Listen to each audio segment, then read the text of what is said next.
On this episode of The Process, we're going to talk about the designer's dilemma, what it means to be a graphic designer in the 21st century. Here we are in 2016, a lot of forces in play right now. In particular, the reason why we're having this conversation is, I'm wondering, do we have to make this choice? And the designer's dilemma is, do you eat and do soul-sucking work and sell out to a corporation, or do you starve and be happy being an artist? Is there a middle ground? I don't know. Stick around. Let me try this again. I want you guys to listen to me. Yeah. I design sandwiches.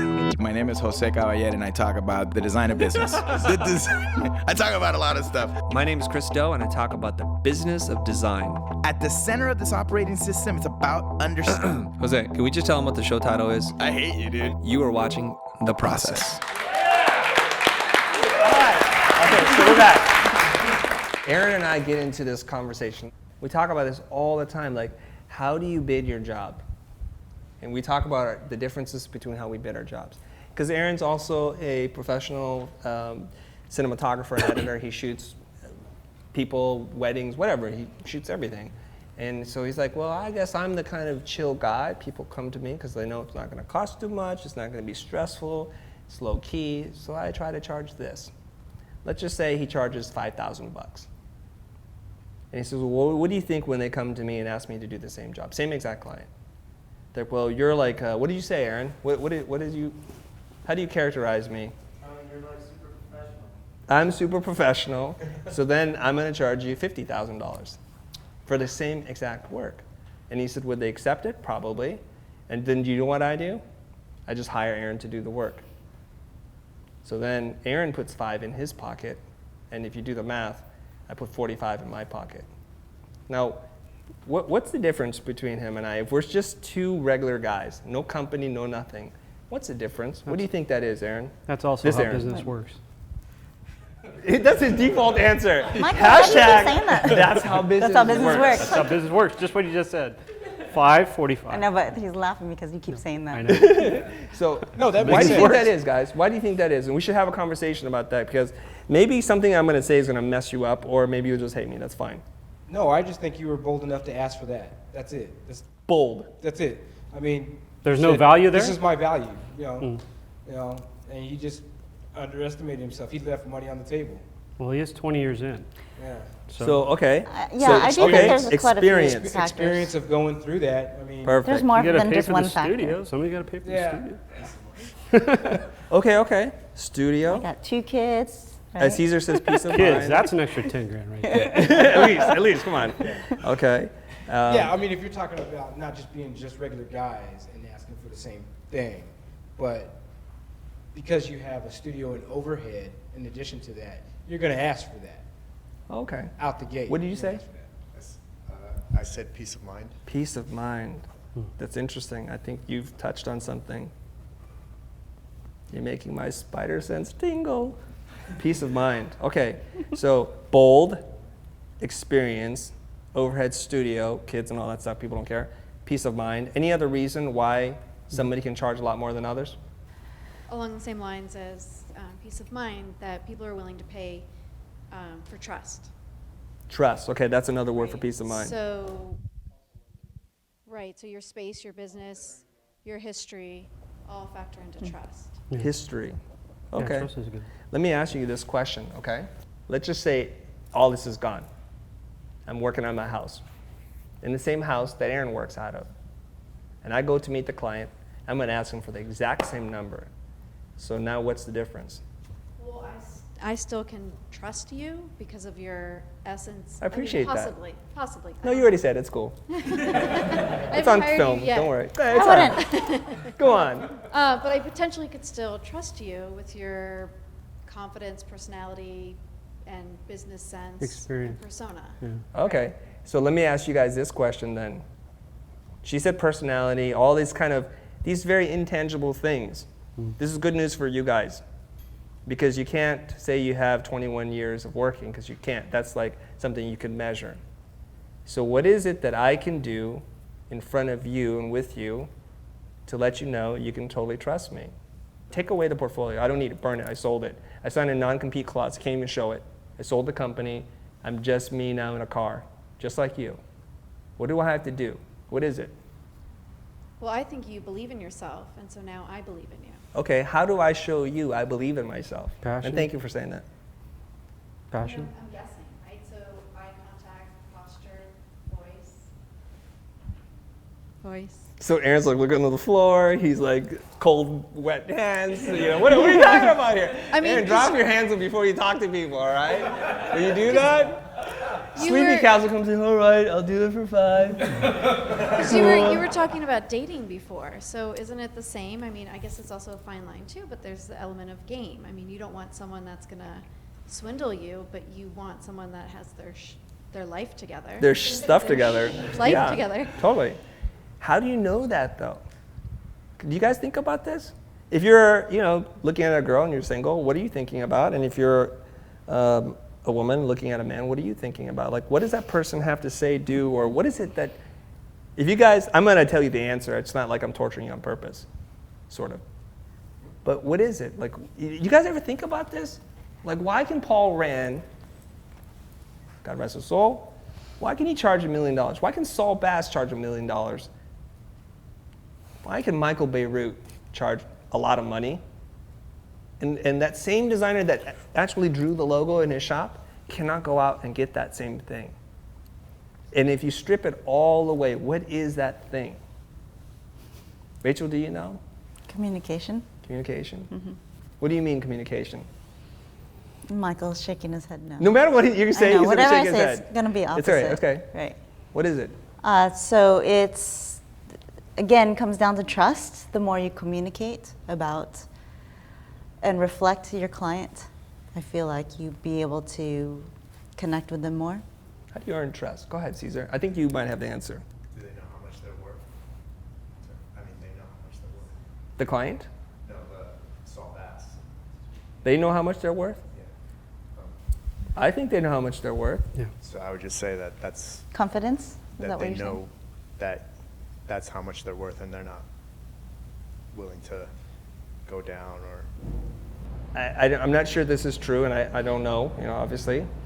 But I meet people all the time, completely randomly, and I talk to them, and before you know it, we're going to do business together. No name, no reputation, no internet, no nothing. We're just going to have a conversation. So it's really about what I say. Right. Maybe a little body language, maybe a little eye contact, but what is that thing? Vanessa, I feel like you know. Can you hand her the mic? She knows. And somebody else here wants to say something. Go ahead. One second. Right when you were talking, it's the connection right away, because I know for me, I always have that, and it's just amazing how people will connect with you immediately and then refer you to other people right away. It's something it's not the name, it's not the confidence, there's something more to that, and I cannot pinpoint it, and I don't know why I was shaking my head now, but there is something there, because I have had built up amazing rapport and business relationships just on meeting somebody on a whim and being introduced by them from somebody else. It's just, I think, the genuine, and there's something somebody can see through that and being genuine. Because it's, for me, when I connect, if I want to talk to Nelly Ben-Hayoun, it's genuine curiosity. It's not to elevate myself or just try to put that person on my roster of friends, but it's to actually learn and be curious. So I think there's that, just going back to being genuine and not being, no false pretenses. And bringing that with a confidence, bringing that with how you present yourself, that's all there, but you can be a great presenter and all, but there's that key thing. You don't have that genuine element. For me, I found that it's not trustworthy. I always heard that the more people you help, the more money comes into your pocket. So it's about empathy. I think it's like if you really want to help people and you're really serious and, like you said, genuine about trying to help them with their problems, then you actually make more money doing that. Okay, go ahead. What's your name? Christian. Christian. Yeah, right. Hey, Christian. What's up? You know him? Yes. It's a plant. Go ahead. All right. So you just have to just be confident. Just confident to just tell them who it is. It's like going up to the girl. Like you have to be confident. You can't be slouching. Like, hey, what's up? You have to be, what's up, girl? I'm gonna try that with my client next time. What's up, Nike? No, but you just have to go in there confident. Just know who you're talking to. You just have to just, go in like 100% to you want to have sexual relations with the person. You kind of hint at it a little bit. Like, hey, da da da da da. You get to know them just a little bit. So just go into there confident. So that's what it is. Are you a confident guy, Christian? Sometimes. Try to be. He's ready to dispel the confidence advisor. And it's like, no? Okay, let me ask you, what do you do, Christian? Are you a designer? Yeah, well, I started working at a printing shop like 3 months. Damn, Very man. nice. Teaching me a bunch of stuff. Just stuff from school that you just didn't think you were going to use, and you're like, whoa. Okay. So you're a recent graduate? Yeah, just graduated. Okay. Let's you and I like do a little role play. All right. All right? You have a staff job somewhere? At a Yeah. print shop? Okay. Let's just pretend like you don't have that job right now. You're on the prowl. Yo, girl. Okay, right? And I'm your girl. Let's just talk a little bit, okay? I'm a business. Hey, I need a logo. Can you help me out with that, Christian? Of course. How much do you charge? $5,000. Okay. Done. Thank you. You're welcome. That's it? You just left $45,000 on the table. Also, I mean, gotta be mean, confident. Well, I will, you know? Yeah, I get Okay, you. so what's the difference between what just happened right there, you guys? He was ready to close. No He's negotiation. just going to close. What did you say? There's no negotiation. No negotiation. Okay. There's no discovery. But that comes from experience, like Michael said. Like, if he had experience and gone through a client before, he would have been like, he probably would have said like 20 grand.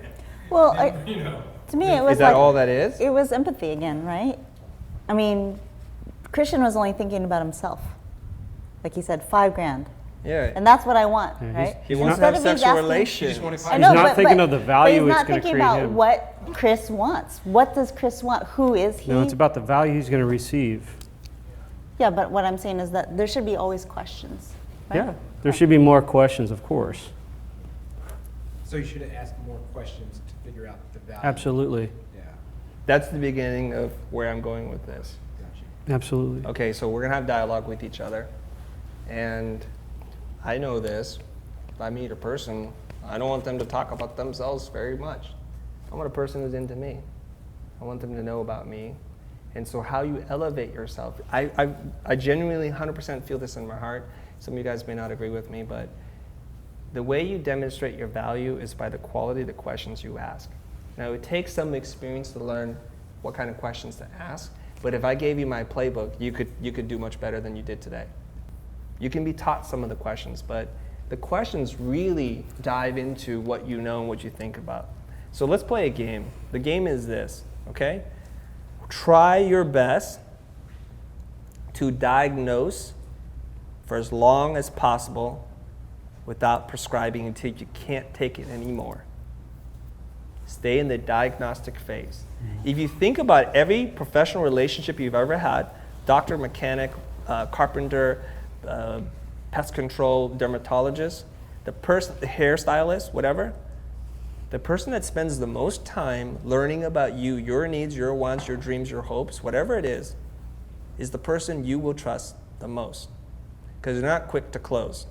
Christian might be premature in that department. He's the closer. He's like, boom, yes, girl, done. Sex when? How often? Boom, blah. You know, it's like, I'm there. I'm totally good. You understand what I'm saying? So try to stay in the diagnostic phase for as long as possible. And here's what I want you to do. I want you to become the client. Think about yourself as a client. Whenever you go somewhere, whether it's at the pharmacy or whatever, and somebody's talking to you, take note of the person you feel more connected to than the person's like, it's over there. 2 pills. Right. Surgery. Oh, you need a new engine. What? How do you even know that? Oh, I know. I'm going to get a second opinion. So trust begins by you trying to understand that. And this is where, here's a tip. You have to remain neutral and detached to the results. There's a term, it's kind of like one of these oxymorons, like you have to be passionately detached. 2 crazy words put together. Because if you're detached, you're just like Sleepy Castle, like, oh, I don't know, this and that. You have to be passionate. I'm going to help you. I want to genuinely help you. But I'm going to stay out of the results. Think about it as you advising your best friend, your mother, your uncle on something to do. And you stay out of the results. generally speaking, if you do your job, they're going to say, gosh, you're just like really knowledgeable. You know all the right questions to ask. You made me think about things I've never thought about before. I guess I didn't need the logo. I need a website. I have $200,000. Why don't you do it, Christian? And what would you say to that? Christian? Yeah, good. See, I just tested you though. No, I maybe you didn't understand. I was setting a trap and you didn't walk into it, sort of. You walked sideways, right? I was going to say, if I said now, Christian, that's incredible. I don't want the you're right. I have a $200,000 website. Would you like to do that? All right, so what's it about? So, nah. You're hilarious. Oh my God, this guy's like all over the place. So you just want to engage in dialogue, all right? That's it.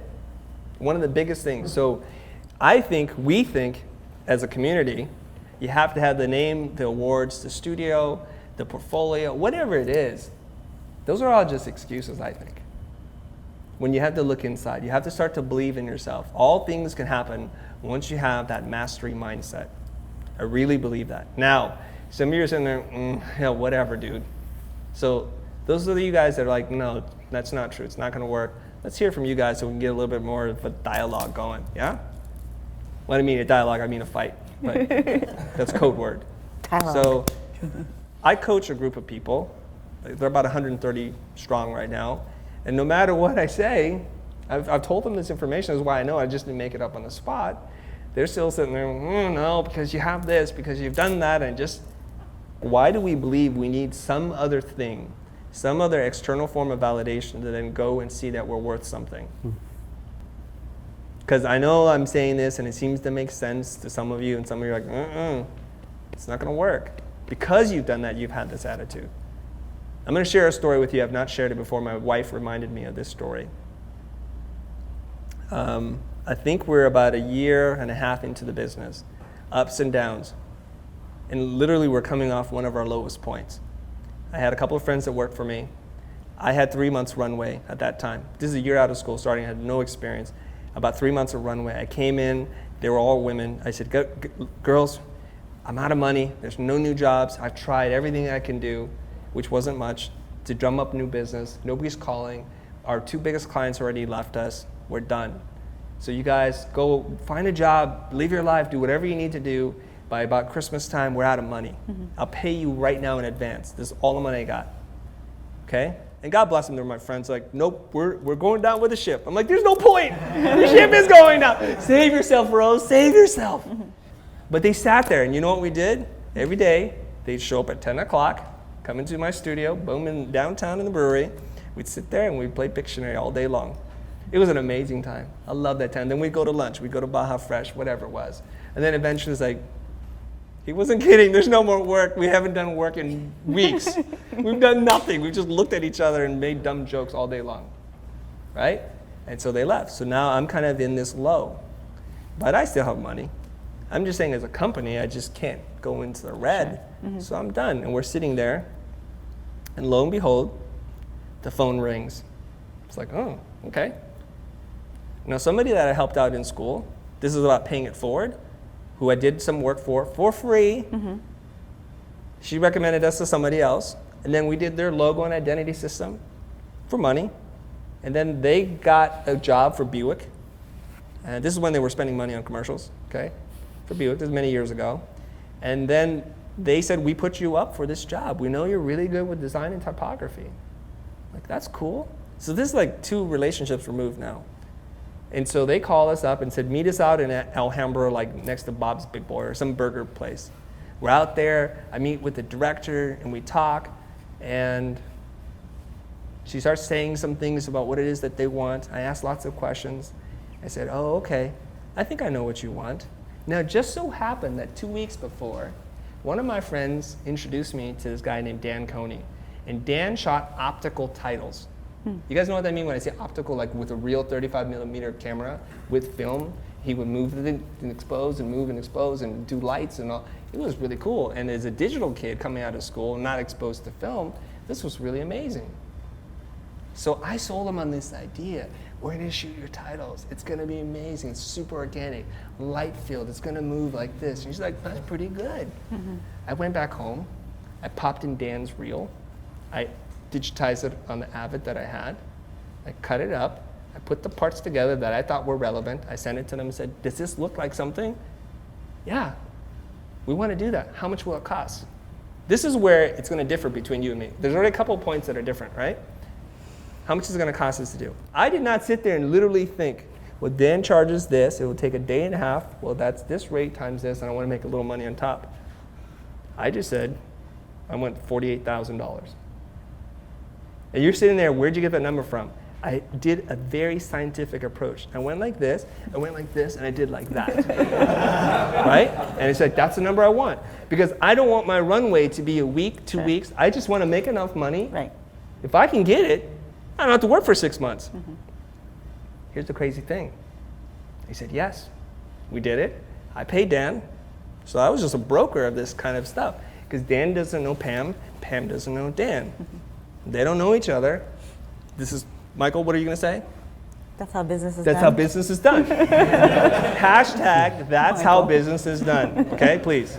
Somebody at least do it once, right? That's how business is done. And we did this. So my girlfriend then, now my wife, was like, how do you do this? You're crazy. You're insane.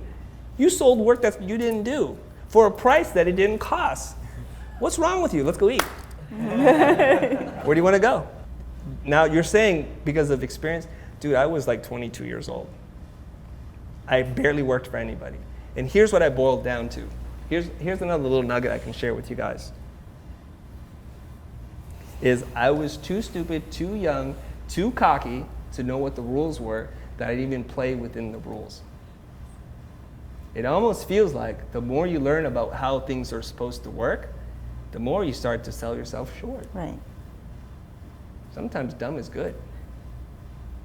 I don't think you have to make a choice. You should be able to do the work you love and make a ton of money, but you do need to acquire different skills.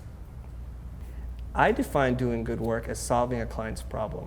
Sometimes it looks good, sometimes it doesn't. I don't really care. I'm like the Terminator, John Connor. That's it. That's all. If I can solve your problem and hit it out of the park for you, make you feel great about the process, I consider that a home run. If you do that enough times, you start to work with higher level clients and they keep trusting you and they give you more. And somebody had asked this question, like, how do you do work that you're not qualified to do, that you don't have a portfolio to do? Well, how you do that is you have to have a client that trusts you. This is usually where the leaps of faith happen, where somebody trusts you because you gave them great customer service on a crappy job, they know it. Michael knows that they're beautiful people, and it's like, oh, Michael, we got a stinker, will you do it? And he's like, yeah, I'll do it, I'm gonna nail this for you. Oh, and they got this great big thing, they trust him. They're gonna give him that thing. Like, we had such a great experience. Now people, you guys may not realize this, but people do not hire the best designers. They hire the people that can assure them, make them feel like it's gonna get done. That's who they hire. And generally speaking, there's an expression. It's better to do the deal with the devil you know than the one that you don't. So in the case with Michael, she knows Michael will do the job. And he did it with alacrity. It was a stinker of a job. He did it with enthusiasm. He was happy to do it. Imagine if she gave him a great project. Do a good job, build the relationship. That's what clients want. They want security. Absolutely. And that's how businesses work. Security. And that's more psychological than design. Done. Business is done. That's how business is done. I'm sorry.